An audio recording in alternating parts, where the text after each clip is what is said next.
As countdown to Kenya's election begins, Kenya's vote-rich Kikuyu community is sharply divided over outgoing President Uhuru Kenyatta's move to back his one-time rival Raila Odinga, rather than his deputy William Ruto, as his successor in the tightly contested election set to take place on the 9th of August. Mr. Kenyatta, who has reached the constitutional limit of 2 terms in power, was long regarded as the community's political kingpin, with its elders proudly referring to him as our son. Meanwhile, Education Cabinet Secretary George Magoha ordered that all schools be closed on Tuesday, August 2nd, to allow the Independent Electoral and Boundaries Commission, IEBC, to conduct the August 9th general election and resume on Thursday, August 11th. As preparations heat up for the much talked about elections from the East African country, joining us this morning from Kenya is accomplished governance specialist who serves as the Executive Director of County Governance Watch, CGW, Mr. Kevin Osido. Welcome to the show. Thanks for joining us.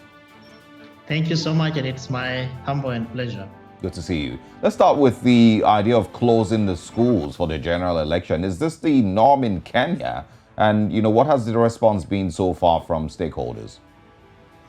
Yeah, indeed. Of course, it's the norm in Kenya, and this is basically because of the fact that schools are used as the polling stations, and looking at the degree of infrastructure that is required insofar as conducting the elections. So you need a lot of space, you need opportunities for people to be able to also park their vehicles. A lot of times we have very long queues. In fact, Kenyans get excited about elections. So people wake up early in the morning, and schools and other open spaces therefore become the profound environment and spaces for which the electoral management body, IEBC, considers an appropriate spaces and environments for people for schools to be used as polling stations. Remember that we have over 40,000 plus polling stations, and so schools, given the presence in terms of being almost at every corner and end of the Republic of Kenya, then provide an ample environment and space for them to be used as polling stations. Of course, there has been some mixed reactions in terms of the closure, because some segments of stakeholders like teachers, we have a union for teachers called the Kenya National Union of Teachers that has shared some complaints around the communication and consultation aspects that were probably not done effectively. But fact be as it may, they were aware that schools are normally used for polling and of course spaces for setting up the polling stations. So I don't think that really affects the preparedness of the IEBC, because as we speak, schools have been closed, and the Ministry of Education through the Cabinet Secretary, Professor Magoha, has indicated that schools will resume on 12th of August, which is about 3 days after the elections, depending on the outcome as well. All right, let's move on to other conversations. Deputy President William Ruto, who of course is 55, and his veteran opposition leader Raila Odinga, who's 77, are in the race to succeed term-limited President Uhuru Kenyatta. Now, according to the Daily Nation front page, which I took earlier, Raila favorites to win, says poll. First round victory depends on 7% undecided voters. Now, you are in Kenya. Give us a sense of what the situation actually is like. Who is garnering more support at the moment? Yeah, precisely. And because you're referring to one of our biggest and widely read newspapers, the Daily Nation, that really is the indicator and is, as Kenyans say, vitu kwa ground. On the ground, that is precisely what it looks like. To the extent that we have had conversations with the pollsters, the opinion poll companies, and our interest has been what kind of mechanisms, what kind of research methods are they using to be able to determine who is going to probably opted as a winner of the presidential election in Kenya 2022. And one of the things that they have shared with us as stakeholders is that they have used the face-to-face mechanism, which really includes going to households and asking them who are the registered voters in this household.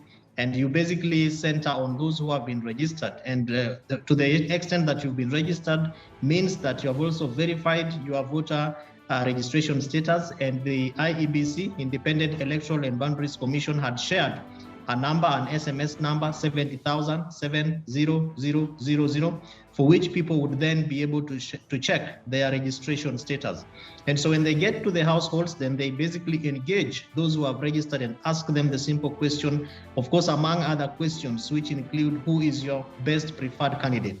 So from the newspaper that you are referring to, indeed, it appears that two things. One, Kenyans do not expect a first round win, especially given the undecided voters who account for about 7%.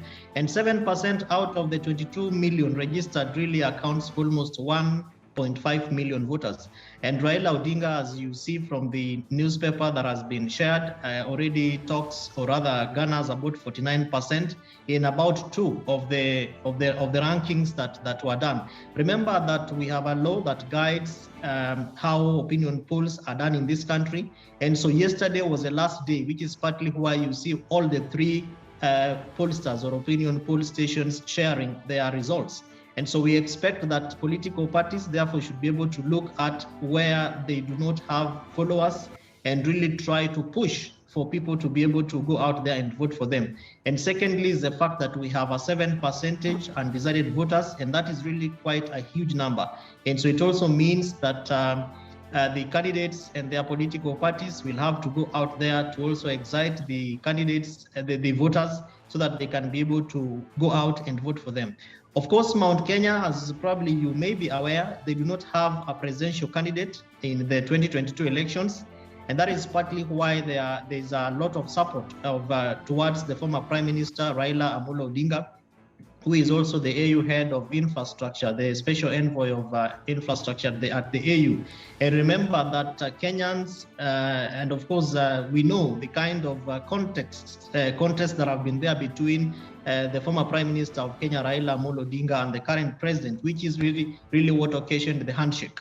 So the handshake, which was between the president and the former Prime Minister, was basically to pacify the state of governance in Kenya and the wider state of the nation, because post-2017 petition, a scenario that also led Kenyans to a second election in October 26th, then there was a lot of confusion and a lot of instability insofar as the leadership of President Uhuru Kenyatta, because you remember that Raila Amolo Odinga also swore himself in as a people's president, and he kept calling for demonstrations. And so a lot of these things therefore made it very difficult for President Uhuru Kenyatta to be able to exercise his leadership. And so the handshake that happened to an extent made it uncomfortable for his deputy. And so he has made a lot of forays and trips and political rallies in Mount Kenya, which is the region where President Uhuru Kenyatta comes from. And as you rightfully said, the elders there refer to him as their son.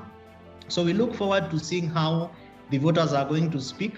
A lot of times we also expect a little bit of some apathy, which is partly why the 7% is also quite a big number, because in Kenya, elections really are quite a high voltage processes and offer opportunities for people to identify with their own to be able to take leadership, particularly at the presidential level. So we hope that the campaigns of the president on behalf and for the former prime minister are going to add him some votes. He's been doing this for us, and tomorrow we expect him to come to Kiambu County, which is where I am actually speaking to you from as we train the observers to begin to observe the electoral process. Back to you. All right. Well, very interesting. And like you've said, it's a high voltage activity, the electoral season in Kenya. But, what have the citizens said regarding the build up to the elections, especially bordering on issues like the socioeconomic issues in Kenya?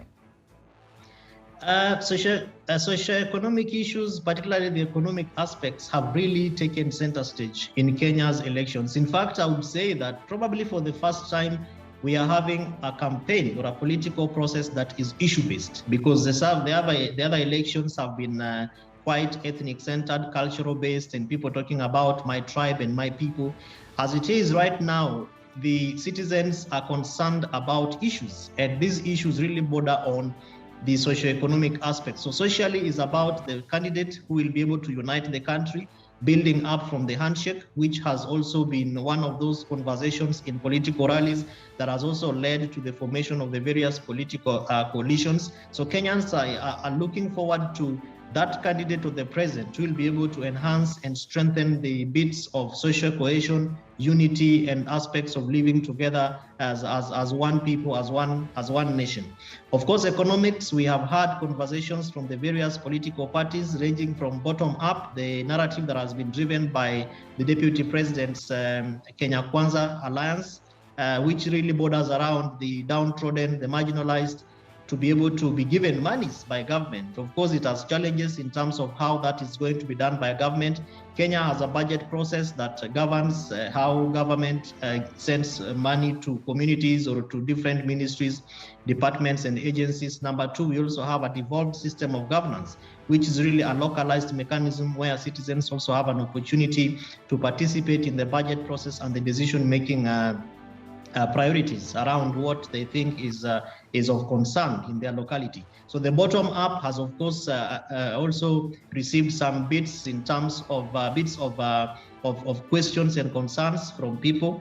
And then the former Prime Minister Raila Amolo Odinga has been talking about the 6,000 shillings, which will be given to marginalized communities, households that have not that more or less look, let me call them poverty stricken, according to the Kenya National Bureau of Statistics that have been conducted through our last census. So the economic aspects really have formed a bigger conversation, particularly in addition to the narratives, the political narratives, is also the cost of living, where today the cost of unga, and unga is what we use to make our staple food here in Kenya, the ugali, which I think in Nigeria is called semo. It looks like semo. So the conversation has been around which leader or which president is going to lower the cost of living. Economically speaking, Kenya's debt burden is negative 9.3 trillion as we speak today, given the aspects around huge borrowing, aspects around the ability of government to be able to put the borrowed money into actual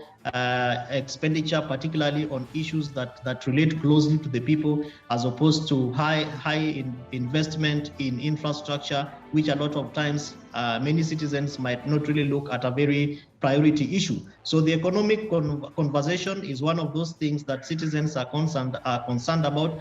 But fundamentally speaking, it's an election, and Kenya, again, if you look at our history, a lot of it is sometimes propounded with bits of violence, and that is based on what I initially said, where people look at a vote according to having our own in power. So the economic conversation might not really contribute to the vote, but we also look at it as one of those factors that is going to ensure that people vote the candidate that they consider having a better socioeconomic manifesto to present to them. I totally like, the fact that it is, it's an issue-based campaign. I'm happy about that, for Kenyans.